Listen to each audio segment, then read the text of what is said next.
Yo, what's good? It's me, your guy, all the way from Bed-Stuy, and you know what? It's time we draw some cartoons.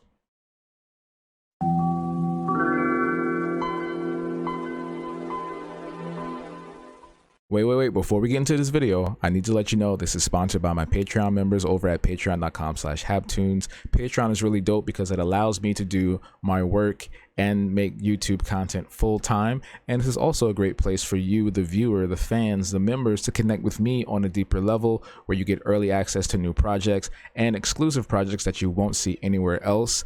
And there's a lot going on. I'm posting very frequently, more so here than any other platform. So if you want to check out what's going on and you want to support, head over to patreon.com/habtoons today and sign up now.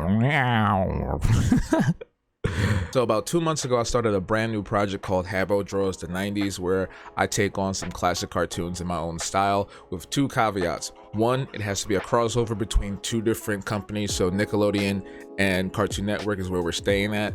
And then two, you get to vote on who is next. So I asked everybody, who's next after the last one with Ickis and Mojo? Who's next?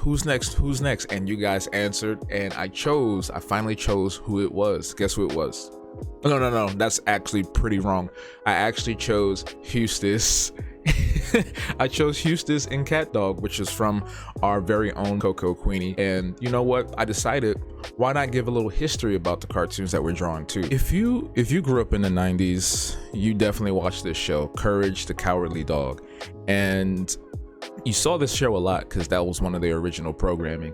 And in hindsight, as an adult, you probably thought back and said, you know what? Something was really wrong. Why does this show come off so weird? Why is it so creepy? Why is it so strange? That was part of its success. But you have to wonder, who is the mind behind such a wild and wacky show? Well, I'll tell you. You'd be surprised. It was actually a fellow New Yorker, John R Dilworth. John is a man of many hats. He's an animator, he's a producer, he's a writer, he's many things. And as you can tell from this wacky ass photo, he is a very peculiar human being. Before actually getting the Courage, John would work on a lot of different projects and work for other shows before he landed his own. In 1994, he submitted a short to MTV called The Angry Cabaret for their animation weekend. And his breakout film was on MTV called Dirty Bird. That was for the MTV Cartoon Sushi programming, and it was on Comedy Central as well. But check this out, he was also an animation consultant on the Gumby movie. Even though he was working on all these things, he was plotting in his mind. He was getting to Courage, man. At some point it did happen, but before that, here's some more stuff. He also worked with Nicktoons. He did some intros for Nicktoons, and he worked on shows like Doug, Rugrats, My Life as a Teenage Robot, and on the Disney side, yes, Disney, he worked on PB&J Otter. Think about that. Think about the art style of PB&J Otter, and then think about Courage. See, it's all connected. It's all connected. I also forgot to throw in that he worked on Sesame Street. He did some shorts for Sesame Street. Yeah, John founded his very own animation studio based here in New York called Stretch Films, founded in 1991. And in addition to that, he created his very own font called Dilly Pen, which would later be prominently featured in Courage the Cowardly Dog. Now, because this is a very proprietary thing, you cannot find this anywhere else. So don't go looking for it because you're not going to find it. Now let's talk about Courage, because that's what this is all about, right? So the character was actually based off another character that he created called Hamilton for a show that he created for MTV. It was a pilot called Smart Talk with a Raisin. And Courage initially started out as a 7-minute animated short called The Chicken from Outer Space. Now you probably might be thinking, oh, that sounds familiar, because it is, because they did do eventually a story about chickens from outer space. And I know at this point you're probably sitting there, if you're a young person or you just weren't into cartoons in the 90s, you're like, what is Courage the Cowardly Dog? It was a show ahead of its time. It was a show that I think was probably the most unique cartoon on that network, if not the entirety of the cartoon pantheon back then. It was about a small purple dog that was adopted by an old lady who somehow they lived in this world where all kinds of monsters and creeps existed. She was married to this greedy dude named Eustace, who will be drawn today. And he was really grumpy. He didn't like Courage. He would often try to scare him, call him a stupid dog, beat him up, all kinds of stuff. And somehow they will always end up in these very precarious situations. Like there was one episode where a sentient snowman tried to rob them of their water. Like he put faucets on their heads and drained them of their actual like body fluid so he can create more snowmen. Or there was another episode where they get captured by Dr. Gerbil, who was literally a giant gerbil who experimented on them and tried to like create all kinds of weird products. He had like a deodorant that would grow cactuses in your armpits. You probably get the point at this point. You probably get it. You understand. Courage was a weird show. It did have a little bit of cohesion. There were some warm moments, but a lot of the stuff was just absurd, insane. There was one episode, another example, where a duck fell in love, a duck god, a goose god, fell in love with Muriel, and then eventually ended up marrying Eustace's truck. He married the truck because they honked the horn.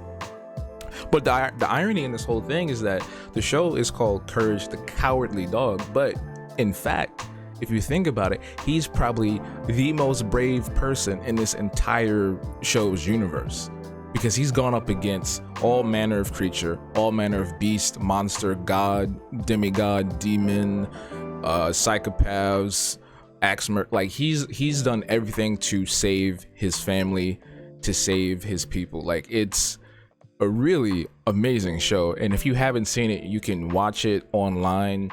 I think there's some episodes on HBO Max or Max, whatever you want to call it, and then I think you can find some on Netflix maybe. So if you haven't seen Courage, you definitely got to check it out. Another thing I want to mention is the sound design for this show. So John did not want to use a lot of pre-recorded stuff, so he hired Michael Geisler, a sound designer, to create fully original things. So all those wacky sounds that you heard were made specifically for that show. And then later he would hire composers Jody Gray and Andy Ezrin, I think I'm saying that right, Ezrin, to create original scores for the show. Some that incorporated some classical tunes in there. It was more of a homage to, you know, the old school Warner Brothers shows. So I believe there was one episode where I think Courage was going up against like a sea monster, but she was singing opera. So the show premiered on November 12th, 1999, and it became the show premiered on November 12th, 1999, and it became Cartoon Network's highest rated premiere in the entire history of the channel, and it lasted for 4 seasons. They did a good job. This would not be the last time we would see a Courage. Even though the show ended in 2002, we would later see a CG animated short called The Fog of Courage in 2014. Where you can find that now, I ain't got no idea. But there was also a prequel series in development that was going to be called Before Courage. Unfortunately, because Cartoon Network is a corporate entity and most of their, attention pays towards things that would probably be profitable, they dropped it and they turned to other projects at the time, and the show never came out, which is sad. Maybe one day we'll get something else. Maybe John would team up with Netflix or some other company that will help develop the show. This also would not be the last time we would see Courage, because in 2021 there was a direct-to-video film called Scooby-Doo Straight Outta Nowhere. I don't know why it was called that. I feel like if John was involved, that wouldn't have been a thing, because there was also, so it was a crossover between Scooby-Doo and Courage the Cowardly Dog, obviously, because it's two crime-fighting dogs fighting the forces of evil. It was a no-brainer. It was about time. It was about time that they met each other. The art style was very different. They tried to, you can tell that whoever animated and drew the characters from Courage really tried to capture that essence, but it really didn't hit that well. But it was still a good film. The fact that it was called Straight Outta Nowhere was strange. And then when you go further into the film, there's a segment where Eustace puts on a gold chain and starts rapping, which, again, if John was involved, probably wouldn't have happened, because that was very out of Eustace's character. So I don't know what that was about. That was very strange. It felt very just off-putting, and I was glad it was super short. But like I said, he was not involved in it, but they went ahead anyway and did it. He gave the green thumb and it was all good. Originally, this was going to be pitched as a Scooby-Doo Guess Who episode, but they were like, yo, let's make a movie. So they made the movie. and boom, there it was. You can watch it. I think you can watch it on, it might be on HBO, but I think it might be on Amazon Prime. One other thing I would like to note about this film was that by the time this came out, both actors for Eustace have already passed away. So Lionel Wilson and Arthur Anderson had both passed away by the time this film came out. So they hired a new person to play Eustace, which honestly wasn't an awful choice. Like, it did still sound like him, but like a little off. Like if you went to like a mirror dimension and you met Eustace, he would sound like that. And another thing that was bittersweet, this would also be the last time we would hear Thea White as Muriel Bagge, because after this came out, I think a few months later she had passed away. So this was her final performance, and it was just lovely to hear her. She featured heavily more in the movie than Eustace did, and I think that was a wonderful choice, especially given what happened. But anyway, let's move on to the next cartoon we got to talk about, and the next creator we'll talk about before we get into the time lapse and the amazing art that I created. So this is just happenstance. So CatDog was created by Peter John Hannon, and Peter John Hannon is also from New York. So I'm a New Yorker talking about two New Yorkers who created two shows that I loved, and this just feels like kismet. Now, there's not much out about Peter Hannon, but he did do some very notable things. He went to Goddard College. He also was a writer on the classic Nickelodeon game show Figure It Out. He also wrote for Pound Puppies, which was a show I watched back in the day. And he also wrote for the PBS Kids show Let's Go Luna. And prior to that, he founded the Future Vision Company, which produced a lot of TV concerts for blues legends like Muddy Waters and Albert King. But his most notable work would be the Nicktoon CatDog. Now, CatDog was a strange show, not as strange as Courage, because I still think Courage is probably the strangest cartoon in the entire history of animation. So CatDog is somewhere underneath that. It followed the adventures or the misadventures of a conjoined animal twin named CatDog. Why complicate things? The show's called CatDog. The character's name is CatDog. It's simple, it's easy. And if you watch it, it's similar to The Odd Couple or Abbott and Costello, where it's like these two very opposite people hanging out together and trying to survive or figure out certain situations that they get into. And it was a really fun show. Funnily enough, all right, so here's the thing. Looking back at like all the cartoons that have come out, there are only like a small handful of people that played every character that we grew up with. Like, let's be real. So when I was looking this up, and I didn't even realize this, CatDog is played by Jim Cummings and Tom Kenny respectively. Now, if you don't know those names, you probably know their characters, and you should. Jim Cummings is the voice of Winnie the Pooh and Tigger, just two characters to name because he's done many more than that. And Tom Kenny, you may know as SpongeBob. And if you're really into stuff, you know that he was the original voice of Spyro the Dragon. Yeah, that's Spyro. but get this though. The whole concept of the show, I'm gonna read it off right now where it came from. Okay, look, check this out. So Hannah said that CatDog was inspired by watching neighborhood cats and dogs occasionally fight each other, and thought it'd be a great idea to make conjoined twins cat and dog to see how both of the animals would fare against other things. That's literally the whole concept. You saw some cats and dogs fighting in the street. It was like, hey, what if they were conjoined twins? But it gets even crazier. Before that, the show was originally going to be about a superhero named CatDog Man that had two heads. If you want me to draw that? Let me know in the comments below. But yo, I know you're probably like, yo, this is supposed to be a time-lapse video. Where's the time-lapse? Don't worry, it's coming up right now. But before we get into it, let me know who you would like to see next in a crossover illustration between a Cartoon Network cartoon and a Nickelodeon cartoon. 90s cartoons only, so comment below, let me know. Just go crazy, go wild. But let's get into this time lapse, all right?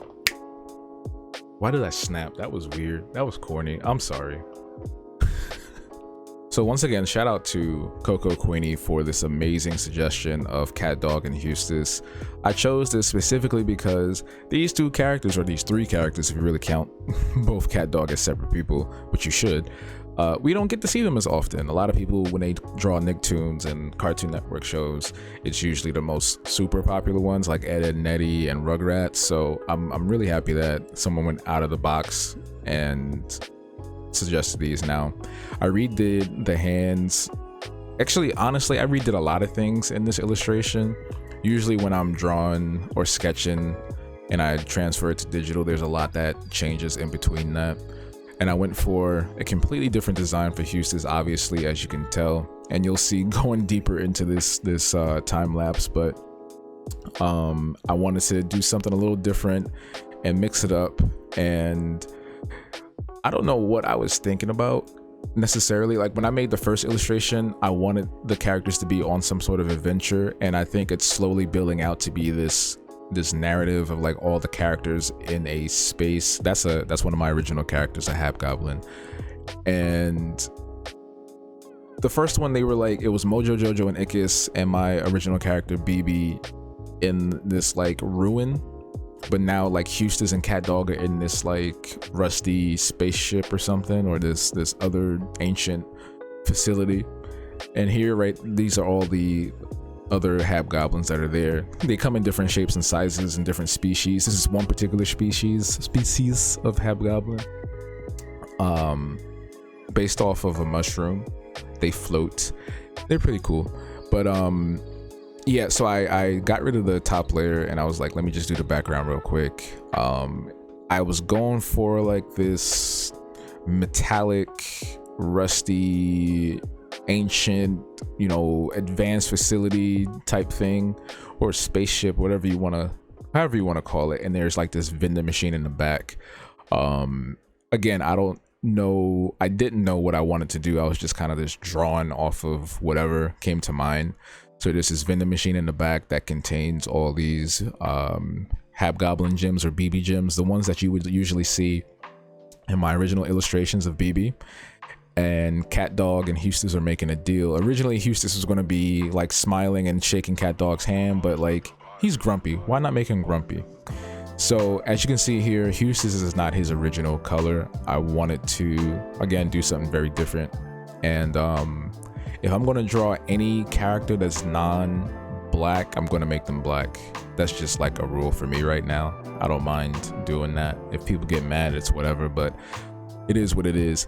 And low-key, when I was doing this, in the middle of doing this, I was like, yo, why he low-key look like Grandpa Freeman? Why he look like Robert Freeman from the Boondocks? Because Robert Freeman also had green and he also had white hair. You know what I'm saying? So this is a low-key, you can consider this a low-key reference to the Boondocks, I guess you can say. Oh my god, this is so funny. But yeah, I tried to stick to the original colors as possible.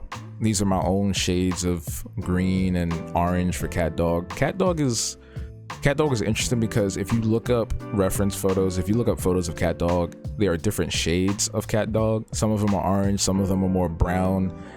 Even the noses are different in the photos. Like in some photos, their noses are like brown and red, but sometimes it's purple and red, or sometimes it's blue and red. So I was just going for like the earliest version I saw and stuck with that. I don't think anyone's gonna mind. And I don't know, I feel like Cat would be the most mischievous person out of this group. I don't know why. I don't remember the show that much. I do remember them getting beat up a lot by that greaser gang, but I feel like Cat was always scheming or trying to do something, or he was trying to always get over on Dog because Dog was stupid. So Cat's making this deal with Eustace. I don't know why he's making this deal. And then Dog is kind of like paying attention to what's around them, because I feel like dogs are more emotionally, spiritually inclined than cats are. And I could be wrong about that. I don't know. So Dog is kind of like looking out and seeing what's happening around them. All the Hobgoblins are surrounding them. I don't know if it's for nefarious purposes or if it's for, you know, like, hey, you guys, what are you doing? Let's hang out purposes. You know what's really interesting? A lot of people always comment on my color palettes, and this is what I have the hardest time with. And don't get used to this. I'm gonna tell you right now, spoiler alert, this background color that you see now, these colors you see now, don't get used to them, because I switch it up. I do switch it up. Even though I do like the purple, I was like, I have a lot of purple illustrations. I want to stay away from purple for a little while. So I'm trying to like figure out what I want to do. So I'm going through different blues and violets and indigos and stuff like that. And I spend a lot of time on that. Usually when I color, if it's like a big illustration or illustration with a lot of detail, I try to just throw all the colors in there without like really refining it until later on, just to see how everything would look. So if you're sitting there like, oh, he's rushing through this, it's just really sloppy, blah blah blah, it's only because I'm just testing out to see how the colors would look. And if I hate it, I usually would do it over, and I did eventually hate it.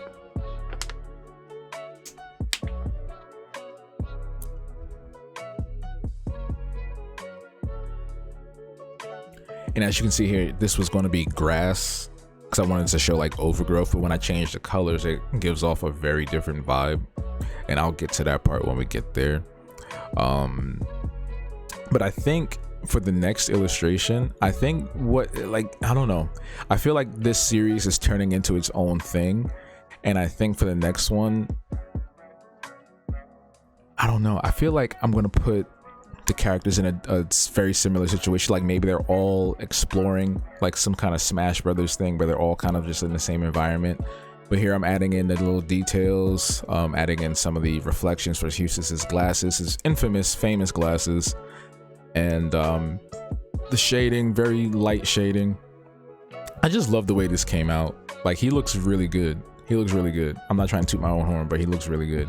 Doing the same thing for CatDog here. I try to be very liberal with how I shade and highlight, because sometimes if you do too much, it comes off a little like, I don't know, right? Again, don't get used to the color of the highlight or the rim light here. I'm going to change that too. But I feel like the less you have, the better. Sometimes with shading and highlights, you want to do less because it just gives off a more simplified look without having to be too complex.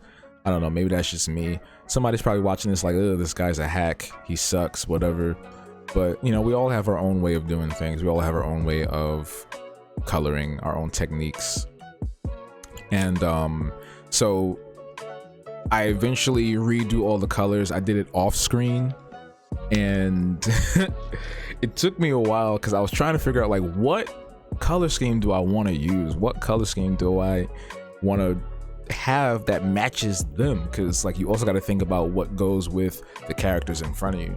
So I finally settled on something, and I landed on this, what you're looking at right now. So here's the final illustration, and at the time of this recording, the illustration will be out on the Friday of this week. So by the time you see this, if you're watching this in the future, it's already out on my website, and it's probably on my other social media platforms, whatever I post on, most likely TikTok and Threads, because I don't use Twitter X anymore.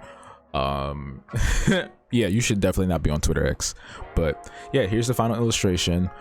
Let me know what you want to see next. Who would you want to see? 90s cartoons. It doesn't have to be Nickelodeon and Cartoon Network. It could just be any 90s cartoon. So from any network, whether it's Fox Kids, Disney, ABC Family, etc., etc., etc.